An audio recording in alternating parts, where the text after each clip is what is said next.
శుభోదయం. మహాభారతంలో వనపర్వంలో లోమస మహర్షి ధర్మరాజుకు చెప్పిన సుకన్య కథ తెలుసుకుందాం. లోమస మహాముని ఒక ప్రాంతాన్ని చూపిస్తూ, రాజా, ఇది శర్యాతి మహారాజు యజ్ఞం చేసిన చోటు. ఇక్కడ కౌశికముని అశ్విని కుమారులతో కలిసి స్వయంగా సోమపానం చేశాడు. ఇక్కడే మహాతపస్వి చవనుడు ఇంద్రునిపై కోపించి అతనిని కదలకుండా చేశాడు. ఇక్కడే అతడు రాజకుమారి సుకన్యను పెళ్లి చేసుకున్నాడు అని అన్నాడు. యుధిష్ఠిరుడు, మహాతపస్సాలి చవనునికి కోపం ఎందుకు వచ్చింది? అతడు ఇంద్రుని ఎందుకు స్తంభింపచేశాడు? అశ్విని కుమారులతో కలిసి సోమపానం చేసే అధికారం అతనికి ఎలా కలిగింది? దయచేసి ఈ వృత్తాంతాన్ని అంతటినీ వివరించి స్వామి అని అడిగాడు. లోమసుడు చెప్పసాగాడు. భృగు మహర్షికి చవనుడనే గొప్ప తేజస్శాలి అయిన కొడుకు ఉన్నాడు. అతడు ఈ సరోవర తీరంలో తపస్సు మొదలుపెట్టాడు. రాజా, అతడు చాలా కాలం పాటు చెట్టులా కదలకుండా ఒకే చోట వీరాసనం మీద కూర్చున్నాడు. క్రమక్రమంగా కాలం గడిచిన కొద్దీ అతని శరీరం లతలు గడ్డితో కప్పబడిపోయింది. దాని మీద చీమలు పుట్టలు పెట్టాయి. ఋషి పాము పుట్టలా కనిపించసాగాడు. 4 వైపులా మట్టి ముద్దలలాగే ఉన్నాయి. అలా చాలా రోజులు గడిచాక శర్యాతి మహారాజు ఈ సరోవర తీరానికి క్రీడార్థం వచ్చాడు. అతనికి అందగత్తెలైన 400 మంది రాణులు, సుందరి అయిన సుకన్య అనే కూతురు ఉన్నారు. ఆమె దివ్యాభరణ భూషితురాలై తన చెల్లెలతో కలిసి తిరుగుతూ చవనుడున్న పాము పుట్ట వద్దకు వచ్చింది. ఆమె పుట్టలో రంధ్రాల నుండి మెరిసే చవనుని కన్నులను చూచింది. ఆమెకు కుతూహలం కలిగింది. బుద్ధి భ్రమించి ఆమె వాటిని ముళ్ళుతో చిదిపింది. కళ్ళు చిట్లిపోవడంతో చవనునికి క్రోధం కలిగి అతడు శర్యాతి సేనకు మలమూత్రాలను బంధింపజేశాడు. దాంతో సేనకు పెద్ద ఆపద వచ్చి పడింది. ఈ అవస్థను చూచిన రాజు శర్యాతి, ఇక్కడ నిరంతరం తపస్సు చేసుకుంటూ ఉండే వయోవృద్ధుడైన మహాత్ముడు చవనుడు ఉన్నాడు. అతనికి సహజంగానే కోపం ఎక్కువ. అతనికి తెలుసో తెలియకో ఎవరైనా అపకారం చేశారా? ఎవరైనా అలా చేసి ఉంటే వెంటనే చెప్పండి అని అడిగాడు.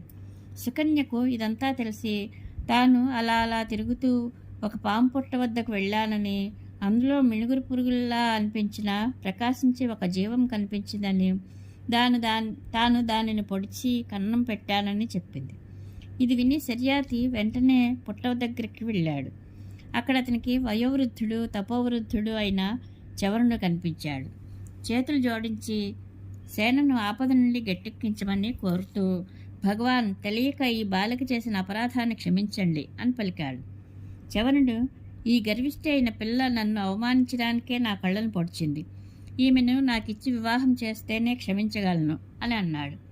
లోమసుడు చెప్తున్నాడు, రాజా, ఈ మాట విన్న వెంటనే మరి ఏ ఇతర ఆలోచనలు చేయక మహాత్ముడైన చవనునికి శర్యాతి తన కుమార్తెను ఇచ్చివేశాడు. కన్యను స్వీకరించి చవనముని ప్రసన్నుడైనాడు.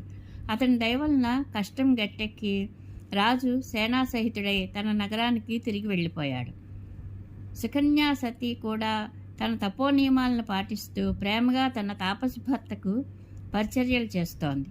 ఒకరోజున సుకన్య స్నానం చేసి తన ఆశ్రమంలో నిలబడి ఉంది. అప్పుడు అశ్విని కుమారులు ఆమెను చూచారు. ఆమె సాక్షాత్తు దేవరాజు కూతురి వలె మనోహరాంగి.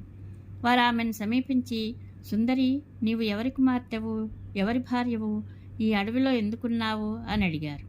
అది విని సుకన్య సిగ్గుపడుతూ తాను మహారాజు శర్యాతి కూతురునని, మహర్షి చవనుని భార్యనని చెప్పింది. వెంటనే అశ్విని కుమారులు, మేము దేవతా వైద్యులము, నీ భర్తను రూపవంతునిగా యవ్వనవంతునిగా చేయగలము. నీవు ఈ విషయాన్ని నీ భర్తకు తెలియచేయి అన్నారు. సుకన్య భర్తకు ఈ విషయాన్ని తెలిపింది. ముని అంగీకరించాడు. అశ్విని కుమారుల దగ్గరకు వచ్చి వారు చెప్పినట్లుగా ఎదురుగా ఉన్న సరస్సులో దిగాడు. అతడు రూపసి కావాలని చాలా కుతూహలంగా ఉన్నాడు. అతనితో పాటే అశ్విని కుమారులు కూడా సరస్సులో మునిగారు. ఒక క్షణకాలం గడిచాక వారు ముగ్గురు బయటకు వచ్చారు. ఆ ముగ్గురు యువకులు, దివ్యరూపధరులు, సమానాకృతి కలవారు. వారిని చూస్తే ఎవరికైనా మనసులో అనురాగం కలుగుతుంది. వారు ముగ్గురు సుకన్యతో తమలో ఒకరిని పతిగా ఎంచుకోమన్నారు. ముగ్గురు ఒకేలా ఉన్నారు. సుకన్య మొదట భయపడింది. కానీ వెంటనే తన మనసును, బుద్ధిని ఉపయోగించి పతిని నిశ్చయించి గుర్తించి అతనినే వరించింది. ఈ రీతిగా తాను కోరిన రూపాన్ని, భార్యను, యవ్వనాన్ని పొంది చవన ఋషి చాలా ఆనందించాడు. అతడు అశ్విని కుమారులతో, వృద్ధుడనైన నాకు రూపయౌవనాలు ప్రసాదించారు కనుక మీకు నేను సోమపానంలో అర్హత కల్పిస్తాను అన్నాడు. ఇది విని అశ్విని కుమారులు సంతోషంగా స్వర్గానికి వెళ్ళిపోయారు. సుకన్య, చవనుడు ఇద్దరూ దివ్యుల వల్లే అడవిలో విహరించసాగారు. శర్యాతికి ఈ విషయం తెలిసి ఆనందంతో సేనాసహితుడై ఆశ్రమానికి విచ్చేశాడు. వారిరువురు సాక్షాత్తు దేవదంపతుల వల్లే ఉన్నారు. వారిని చూచిన రాజుకు, రాణికి ఈ భూమండల రాజ్యమంతా లభించినంత ఆనందం కలిగింది. చవనుడు, రాజా, నీ చేత యజ్ఞం చేయిస్తాను, సంభారాలన్నీ సమకూర్చు అని చెప్పాడు. రాజు సంతోషంగా అందుకు అంగీకరించాడు. యజ్ఞ సంభారాలన్నీ సమకూరాక రాజు ఒక శుభతిథిలో యజ్ఞమండపాన్ని సిద్ధం చేయించాడు. అందులో చవన ఋషి రాజు చేత యజ్ఞానుష్ఠానం చేయించాడు. ఆ యజ్ఞంలోని వింతలు, విశేషాలు విను. చవనుడు అశ్విని కుమారులను యజ్ఞభాగం స్వీకరించడానికి ఆహ్వానించగానే ఇంద్రుడు వారిని అడ్డగిస్తూ తన దృష్టిలో వారిద్దరికీ యజ్ఞభాగం పొందే అధికారం లేదన్నాడు. చవనుడు, ఈ ఇద్దరు కుమారులు ఉత్సాహవంతులు, ఉదార హృదయులు, రూపవంతులు, ధనవంతులు. నీతో గాని ఇతర దేవతలతో గాని సోమపానం చేయడానికి వీరికి అధికారం ఎందుకు లేదు అని ప్రశ్నించాడు. ఇంద్రుడు, వీరు వైద్యులు, చికిత్సలు చేస్తూ ఉంటారు. కోరిన రూపం ధరించి మృత్యులోకంలో కూడా తిరుగుతూ ఉంటారు. వీరికి సోమపానానికి అధికారం ఎలా ఉంటుంది అన్నాడు.